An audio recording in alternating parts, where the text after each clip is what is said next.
Most talented heroine Samantha ఇటీవల సినిమాలలో పెద్దగా మెరవకపోయినా విభిన్నమైన పాత్రలు చేయడంలో ఆమె ఎప్పుడూ ముందుంటారు. చివరిసారిగా ఖుషీ చిత్రంతో ప్రేక్షకులను పలకరించిన సమంత ప్రస్తుతం మా ఇంటి బంగారం అనే చిత్రంలో నటిస్తోంది. అంతేకాదు, నెట్ఫ్లిక్స్ కోసం రూపొందుతున్న వెబ్ సిరీస్ రక్త బ్రహ్మాండలోనూ ఆమె కీలక పాత్ర పోషిస్తోంది. మరోవైపు శుభం అనే సినిమాను సమంత నిర్మాణ బాధ్యతలతో తెరకెక్కిస్తోంది. ఇటీవల ఓ పాడ్కాస్ట్ లో పాల్గొన్న సమంత సినిమా పరిశ్రమలో హీరో హీరోయిన్ల మధ్య పారితోషికంలో ఉండే అసమానతపై స్పష్టమైన అభిప్రాయం వ్యక్తం చేశారు. చాలా సినిమాల్లో హీరోతో సమానంగా పనిచేసిన రెమ్యూనరేషన్ మాత్రం సమానంగా ఉండేది కాదు.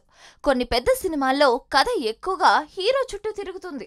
అటువంటి సినిమాల్లో తేడా ఉంటే నేను అర్థం చేసుకోగలను.